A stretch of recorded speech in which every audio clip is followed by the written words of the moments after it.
오늘 아침 눈을 뜨자마자 가장 먼저 떠오른 생각은 무엇이었습니까? 해야 할 일의 목록이었습니까? 아니면 어제 끝내지 못한 걱정이었습니까? 혹시 아직 오지도 않은 내일의 불안이 벌써부터 가슴을 눌렀던 것은 아닙니까? 우리는 하루가 시작되기도 전에 이미 지쳐 있습니다. 그런데 한 가지 묻겠습니다. 그대들은 행복이 지금 이 순간에 있다고 믿으십니까? 아니면 언젠가 도착할 미래의 어느 날에 있다고 믿으십니까? 대부분의 사람들은 행복을 미래에 두고 삽니다. 승진하면, 집을 사면, 아이가 대학에 들어가면, 건강만 회복되면 그때 비로소 행복해질 것이라고 스스로에게 약속합니다. 그러나 이상한 일입니다. 막상 그 조건이 충족되어도 행복은 잠깐 머물다 또다시 다음 목표로 도망가 버립니다. 마치 지평선처럼 다가가면 다가갈수록 똑같은 거리만큼 물러나는 것입니다. 평생을 걸어가도 결코 닿을 수 없는 그 선을 향해 우리는 오늘을 소진하고 있습니다. 정양용은 관직 초년 시절 새벽부터 밤까지 보고서와 상소문에 쫓기며 살았습니다. 더 높은 자리에 오르면, 더 큰 개혁을 이루면 그때 가서야 마음이 편해지리라 믿었습니다. 그러나 뜻이 꺾이고 좌천을 겪으면서 그는 깨달았습니다. 기쁨을 먼 곳에서만 찾는 사람은 평생을 기다리다가 생을 마친다는 사실을 말입니다. 그는 일기장에 이렇게 적어두었습니다. 행복은 먼 미래의 어떤 날이 아니라 오늘 숨쉬는 이 순간에만 존재한다고. 이 깨달음은 훗날 그의 유배 생활 18년을 버티게 한 단단한 뿌리가 되었습니다. 이 말은 단순한 위로가 아닙니다. 우리가 행복을 미래의 조건에만 묶어두면 무엇을 잃게 되는지 생각해 보십시오. 지금 눈앞에 있는 따뜻한 밥 한 끼의 고마움을 흘려보냅니다. 함께 웃어주는 사람의 얼굴을 제대로 바라보지 못합니다. 잠들기 전 고요한 시간의 평화를 느끼지 못한 채 내일 걱정에 뒤척입니다. 손에 쥐고 있는 것들의 무게를 모르면서 아직 손에 넣지 못한 것들만 바라보며 초조해하는 것입니다. 그렇게 오늘은 내일을 위한 준비 기간으로만 전락하고 삶 전체가 도착하지 못할 목적지를 향한 대기실이 되어버립니다. 정양용은 유배지로 끌려가던 날에도 이 생각을 놓지 않았습니다. 모든 것을 잃은 것처럼 보이는 그 순간에도 그는 스스로에게 물었습니다. 나는 오늘 하루를 살아있는가? 아니면 오지 않을 내일만 기다리며 오늘을 버리고 있는가? 그 질문이 그의 유배 생활 전체를 지탱하는 기둥이 되었습니다. 벼슬도 명예도 가족 곁의 따뜻함도 모두 빼앗긴 자리에서 그가 붙잡은 것은 오직 오늘 하루라는 시간이었습니다. 우리도 각자의 자리에서 작은 유배를 겪고 있습니다. 경제적 걱정, 건강의 불안, 관계의 어려움이 우리를 옥죄입니다. 그러나 그 속에서도 오늘 하루는 여전히 우리 앞에 놓여 있습니다.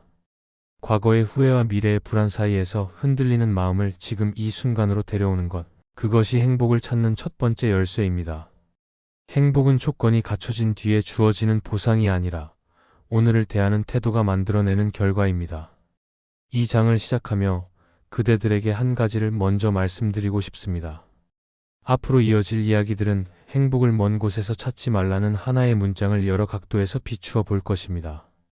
그 문장이 그대들의 마음에 스며들 때 오늘이라는 하루가 조금은 다르게 보이기 시작할 것입니다. 행복은 도착지가 아니라 걸어가는 길 위에 있습니다. 그 길은 바로 오늘 지금 이 순간입니다. 그러니 한 번쯤 스스로에게 물어보십시오. 나는 오늘을 살고 있는가? 아니면 오늘을 지나치고 있는가?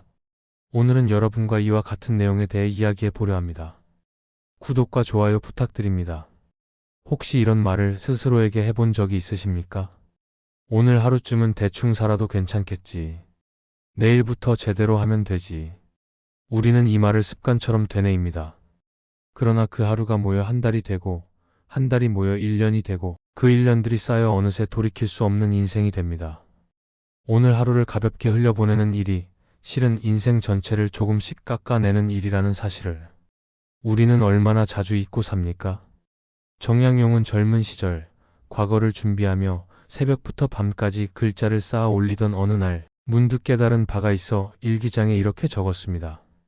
오늘을 허투루 보낸다는 것은 평생에서 그 하루를 잘라버리는 일이다. 내 인생에서 오늘이라는 날은 단 한 번뿐이며 이 하루가 사라지면 영원히 되돌릴 길이 없다. 그는 스물도 되기 전에 하루의 무게를 이토록 무겁게 받아들였습니다. 그 무게를 아는 사람과 모르는 사람의 삶은 시간이 흐를수록 전혀 다른 곳에 도착합니다. 관직에 오른 뒤에도 그는 이 생각을 놓지 않았습니다. 조정에는 개혁을 말로만 외치고 실행은 내일로 미루는 관료들이 넘쳐났습니다. 그들은 오늘 당장 바꾸기 어려우니 조금만 더 기다리자고 했고 그 기다림은 끝이 없었습니다. 정약용은 그런 모습을 보며 오늘 할 일을 내일로 미루는 습관이 한 사람의 인생만 망치는 것이 아니라 한 나라의 운명까지 좀먹는다고 생각했습니다. 하루를 가볍게 여기는 마음이 모이면 100년의 역사가 표류하게 된다는 것을 그는 눈앞에서 목격했습니다. 우리의 삶도 크게 다르지 않습니다. 오늘 운동을 미루면 내일도 미루고 오늘 중요한 말을 삼키면 내일도 삼키게 됩니다. 오늘 사과하지 못하면 그 사과는 영영 전해지지 못할 수도 있습니다. 하루라는 시간은 되돌아오지 않습니다. 어제의 하루는 이미 과거가 되었고 내일의 하루는 아직 오지 않았습니다. 우리가 실제로 살 수 있는 시간은 오직 오늘뿐입니다. 그런데 우리는 그 유일한 시간을 마치 언제든 다시 살 수 있는 것처럼 흘려보내고 있습니다. 정약용은 유배지에서도 하루를 세 구획으로 나누어 살았습니다. 새벽에는 경전을 읽고 낮에는 백성의 삶을 기록하며 밤에는 그날의 생각을 정리했습니다. 아무것도 할 수 없는 처지라고 여겨질 수 있는 유배지에서도 그는 하루를 허투루 보내지 않았습니다. 그 하루들이 모여 목민심서가 되었고 경세유표가 되었으며 흠음신서가 되었습니다. 단 하루도 가볍게 여기지 않았기에 그는 조선의 사상 지도를 바꿀 수 있었습니다. 반대로 우리는 어떻습니까? 텔레비전 앞에서, 스마트폰 화면 앞에서, 마음에도 남지 않는 말다툼 속에서 몇 시간씩 잃어버리면서도 그것이 인생에서 잘려나간 조각이라는 사실을 느끼지 못합니다. 그 시간들이 모여 1년이 되고 10년이 되고 결국 한 생애가 됩니다. 오늘을 잃는 것은 곧 일생을 조금씩 잃는 것입니다. 그대들에게 묻겠습니다. 오늘 하루는 그대의 인생에서 어떤 무게로 놓여 있습니까? 언제든 다시 살 수 있는 가벼운 연습 시간입니까? 아니면 두 번 다시 오지 않을 단 한 번의 본무대입니까? 그 질문에 어떻게 답하느냐에 따라 남은 삶의 밀도가 완전히 달라집니다. 이런 생각을 해본 적이 있으십니까? 이번 일만 끝나면, 이번 고비만 넘기면 그때는 정말 행복해질 수 있을 것이라고. 그래서 이를 악물고 버텼는데 막상 그 순간이 지나고 나면 또 다른 고비가 기다리고 있었던 경험 말입니다. 행복은 언제나 한 발짝 앞에 있는 것처럼 보이지만 다가가면 다가갈수록 같은 거리만큼 물러납니다. 마치 지평선처럼 아무리 걸어가도 결코 닿을 수 없는 선입니다. 정약용도 젊은 시절에는 이 착각 속에 살았습니다. 과거에 급제하면 행복해지리라 믿었습니다. 급제하고 나니 높은 벼슬에 올라야 진짜 기쁨이 올 것 같았습니다. 벼슬에 오르고 나니 이제는 큰 개혁을 이루어야 마음이 편해질 것 같았습니다. 그러나 뜻이 꺾이고 적들에게 몰려 좌천을 당하면서 그는 깨달았습니다. 자신이 평생 쫓아온 것은 행복이 아니라 행복의 환상이었다는 사실을 말입니다. 손에 넣을 수 없는 것을 손에 넣으려 했기에 늘 허기졌던 것입니다. 우리도 마찬가지입니다. 집을 사면 행복해질 줄 알았는데 막상 사고 나면 더 넓은 집이 필요해집니다. 자식이 대학에 들어가면 근심이 끝날 줄 알았는데 이제는 취업 걱정이 시작됩니다. 건강만 회복되면 모든 것이 좋아질 줄 알았는데 건강해지고 나면 또 다른 불안이 찾아옵니다. 행복의 조건은 끝없이 늘어나고 그 조건들을 채우는 동안 정작 오늘은 흘러가 버립니다. 조건이 충족되기를 기다리는 사이 삶 자체가 대기실이 되어버리는 것입니다. 정약용은 유배지에서 이 진실과 마주했습니다. 벼슬도 없고 명예도 없고 가족도 곁에 없는 그 자리에서 그는 더 이상 미래에 기댈 것이 없었습니다.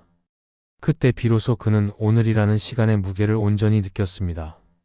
아침에 눈을 떠서 숨을 쉴 수 있다는 것, 창밖으로 햇살이 들어온다는 것, 먹을 한 끼가 있다는 것, 생각을 글로 옮길 수 있다는 것. 그것들이 얼마나 귀한 것인지 그는 모든 것을 잃고 나서야 알았습니다.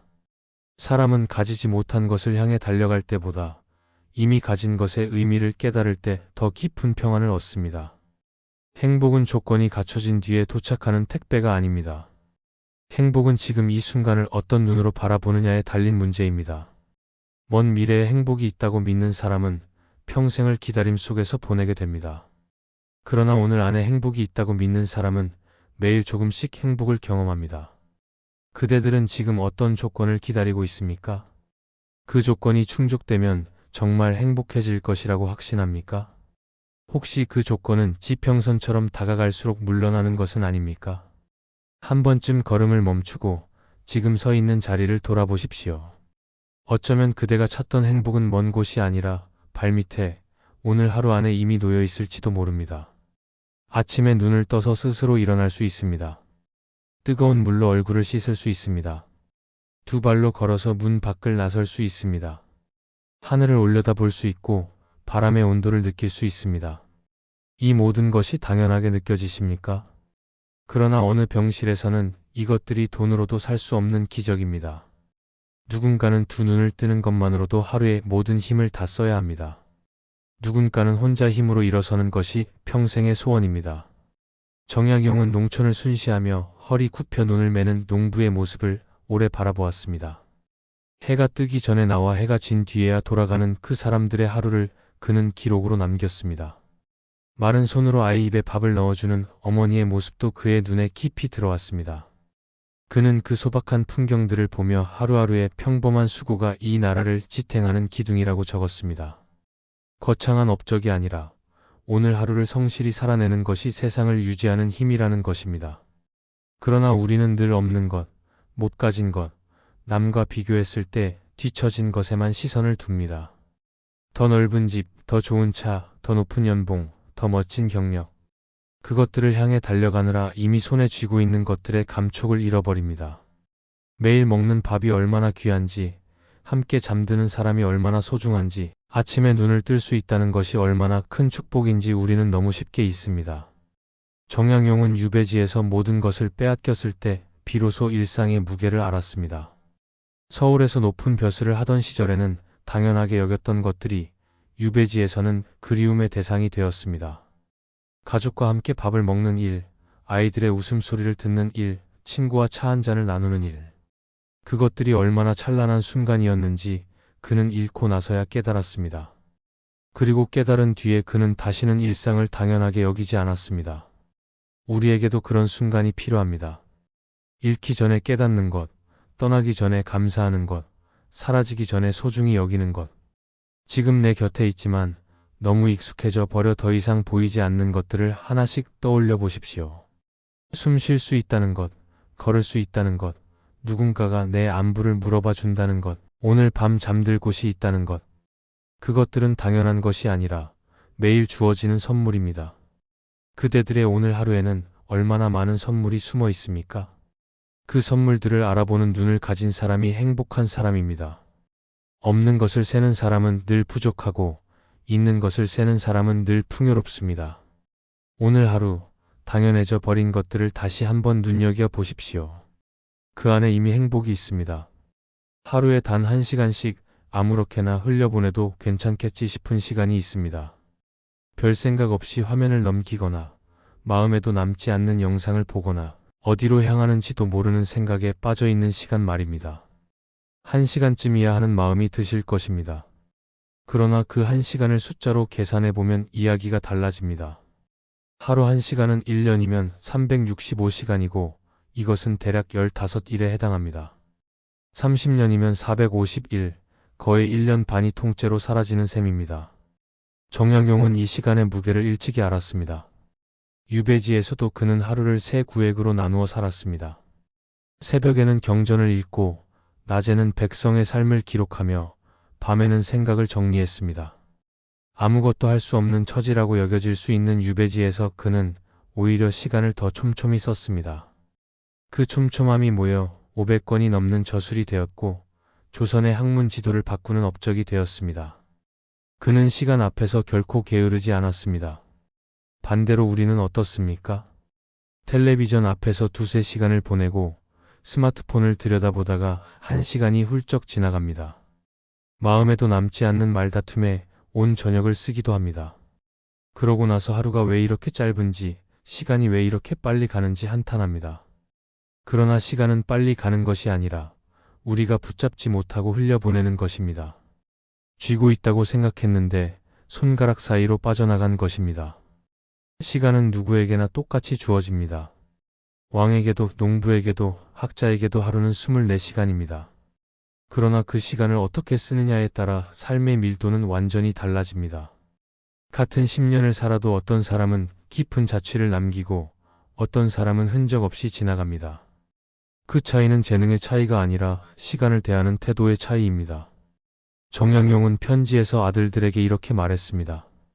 하루를 헛되이 보내면 그것은 평생에서 하루를 잘라버리는 것이다.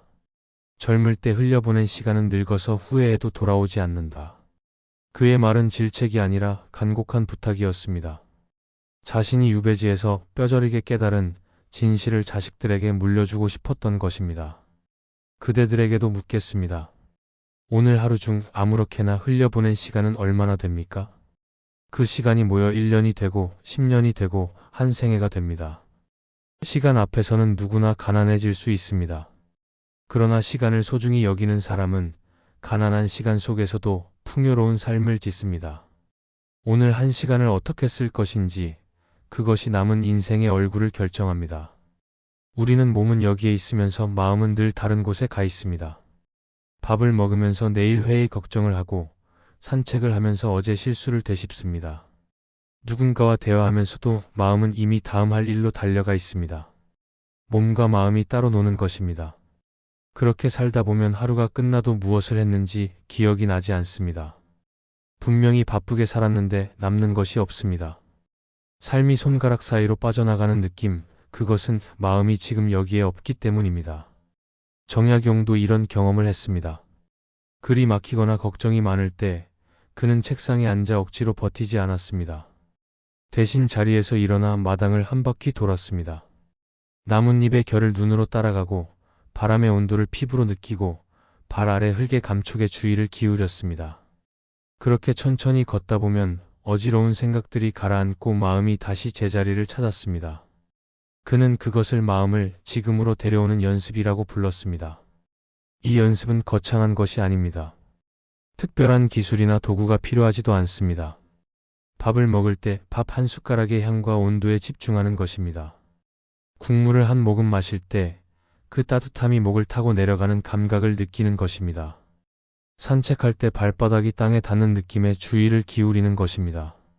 숨을 들이쉴 때 공기가 코끝을 지나 가슴으로 들어오는 과정을 지켜보는 것입니다.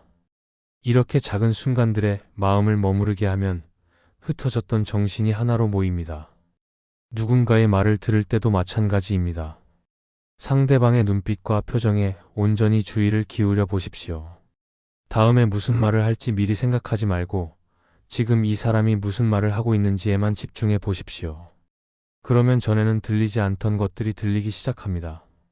말 뒤에 숨은 감정, 표현하지 못한 진심, 말하지 않은 것들 속에 담긴 의미가 보이기 시작합니다. 정약용은 유배지에서 이 연습을 더욱 깊이 했습니다. 아무것도 없는 그곳에서 그가 할 수 있는 일은 오직 지금 이 순간을 온전히 사는 것뿐이었습니다. 새벽에 들리는 새소리에 귀를 기울이고 창문으로 들어오는 햇살의 따뜻함을 느끼고 붓끝이 종이에 닿는 감촉에 집중했습니다. 그렇게 하루하루를 살았기에 그는 유배의 시간 속에서도 무너지지 않았습니다. 복잡한 세상 속에서 마음은 쉽게 흩어집니다. 과거의 후회와 미래의 걱정 사이에서 오늘은 자꾸 밀려납니다. 그러나 지금 여기로 돌아오는 연습을 조금씩 하다 보면 흩어졌던 마음이 한 곳에 모이고 허공을 떠돌던 삶이 땅에 발을 딛게 됩니다. 오늘 하루 중 단 5분이라도 좋습니다. 숨을 느끼고 발을 느끼고 지금 이 순간에 마음을 두어 보십시오. 그것이 행복을 오늘로 데려오는 첫걸음입니다. 만약 오늘이 마지막 날이라면 그대들은 무엇을 하시겠습니까? 누구를 만나시겠습니까? 어떤 말을 하시겠습니까? 이 질문 앞에 서면 삶의 우선순위가 선명해집니다. 미루어 두었던 사과가 떠오릅니다. 표현하지 못한 감사가 생각납니다. 꼭 만나고 싶었던 사람의 얼굴이 눈앞에 그려집니다. 우리는 시간이 무한한 것처럼 살지만 실은 오늘이라는 하루가 마지막이 아니라는 보장은 어디에도 없습니다. 정약용은 말년의 편지에서 이렇게 권했습니다. 매일 아침, 오늘이 마지막 하루라면 누구를 만나고 무엇을 말할지 스스로 물어보라. 그 질문이 하루를 대하는 태도를 완전히 바꾸어 놓는다. 그는 유배 생활을 하면서 언제 다시 가족을 볼 수 있을지 알 수 없었습니다. 편지 한 통이 마지막이 될 수도 있었습니다. 그래서 그는 매번 편지를 쓸 때마다 이것이 마지막이라면 무슨 말을 남길 것인가를 생각하며 글을 썼습니다. 오늘이 마지막이라면 쌓아두었던 서운함을 그대로 안고 갈 수 있겠습니까? 꼭 하고 싶은 말을 내일로 미룰 수 있겠습니까? 소중한 사람의 전화를 귀찮다는 이유로 넘길 수 있겠습니까? 이 질문들은 우리가 얼마나 많은 중요한 것들을 미루며 살고 있는지 보여줍니다. 정작 중요한 것은 뒤로 밀리고 급하지만 중요하지 않은 것들이 하루를 채우고 있는 것입니다. 정약용은 또 한 가지를 권했습니다. 잠들기 전 그날 하루에서 고마웠던 일 3가지를 떠올려 보라는 것입니다. 거창한 것이 아니어도 됩니다. 아침에 마신 따뜻한 차 한 잔, 점심에 나눈 짧은 대화, 저녁 하늘의 노을빛. 그런 작은 것들을 떠올리며 하루를 마무리하면 마음은 자연스럽게 과거의 후회와 내일의 걱정에서 벗어나 오늘에 머무르게 됩니다. 감사는 마음을 현재에 붙들어 두는 닷과 같습니다. 이 2가지 연습은 단순하지만 강력합니다. 아침에는 오늘이 마지막이라면 어떻게 살 것인가를 묻고 저녁에는 오늘 하루에서 고마웠던 것을 세는 것입니다. 이 2 질문 사이에서 하루가 흘러가면 그 하루는 전과 다른 밀도를 갖게 됩니다. 미루던 일을 오늘 시작하게 되고 당연하게 여기던 것들의 소중함을 다시 느끼게 됩니다. 그대들에게 권합니다. 오늘 저녁 잠들기 전에 고마웠던 일 3가지를 떠올려 보십시오. 그리고 내일 아침 눈을 뜨면 오늘이 마지막이라면 나는 어떻게 살 것인가를 스스로에게 물어보십시오. 이 작은 습관이 하루의 결을 바꾸고 그 하루들이 모여 인생의 결을 바꿉니다. 오늘을 마지막처럼 살되 감사하며 사는 것. 그것이 오늘 안에서 행복을 찾는 비결입니다. 정약용은 나라의 한 구석으로 밀려난 유배지에서 18년을 보냈습니다. 벼슬도 없고 명예도 없고 가족도 곁에 없었습니다. 누가 보아도 끝난 인생이었습니다. 그러나 그는 그 자리에서 무너지지 않았습니다. 내게 남은 것은 하루뿐이다. 그는 그렇게 생각하며 그 하루를 글과 사색과 제자들과의 대화로 채웠습니다. 오늘 하루를 포기하지 않는 것, 그것이 그가 유배지에서 스스로에게 한 약속이었습니다. 그 하루들이 쌓였습니다. 500권이 넘는 저술이 되었습니다. 목민심서가 되었고 경세유표가 되었으며 흠음신서가 되었습니다. 한 사람의 유배가 한 나라의 사상 지도를 바꾸었습니다. 모든 것을 잃은 자리에서 하루하루를 정성껏 쌓아 올린 결과였습니다. 그는 유배지에서 인생을 끝낸 것이 아니라 유배지에서 새로운 인생을 시작한 것입니다. 우리도 각자의 자리에서 작은 유배를 겪고 있습니다. 병과 외로움, 경제적 걱정, 관계의 어려움이 우리를 옥죄입니다. 때로는 모든 것이 막혀있는 것처럼 느껴지기도 합니다. 그러나 그 속에서도 오늘 하루는 여전히 우리 앞에 놓여 있습니다. 어제는 이미 지나갔고 내일은 아직 오지 않았습니다. 우리가 실제로 살 수 있는 유일한 시간은 오늘뿐입니다. 그 오늘을 어떻게 쓰느냐에 따라 남은 생의 얼굴이 달라집니다. 과거의 후회를 덜어내십시오. 이미 지나간 일에 오늘의 에너지를 쏟지 마십시오. 아직 오지 않은 미래에 대한 불안도 내려놓으십시오. 오지 않은 내일을 걱정하느라 오늘을 낭비하지 마십시오. 그 대신 눈앞의 하루를 정성껏 돌보십시오. 작은 일이라도 온전히 집중해서 하십시오. 만나는 사람에게 진심으로 대하십시오. 그것이 하루를 바꾸는 방법이고 하루가 바뀌면 인생이 바뀝니다. 정약용은 유배가 끝나고 고향으로 돌아온 뒤에도 이 태도를 놓지 않았습니다. 그는 75세의 나이로 세상을 떠날 때까지 하루하루를 마지막인 것처럼 살았습니다. 그가 남긴 글들은 200년이 지난 오늘까지 읽히고 있습니다. 그것은 재능의 결과가 아니라 하루를 대하는 태도의 결과였습니다. 마지막으로 이렇게 정리할 수 있습니다. 행복은 어느 날 갑자기 찾아오는 선물이 아닙니다. 행복은 오늘 하루를 어떻게 대하느냐가 만들어내는 것입니다. 오늘을 잃지 않는 사람이 결국 인생을 잃지 않는 사람입니다. 그대들의 오늘은 어떠합니까? 지금 이 순간 그대들은 오늘을 살고 있습니까? 아니면 오늘을 지나치고 있습니까? 그 질문에 대한 답이 남은 삶의 방향을 결정합니다.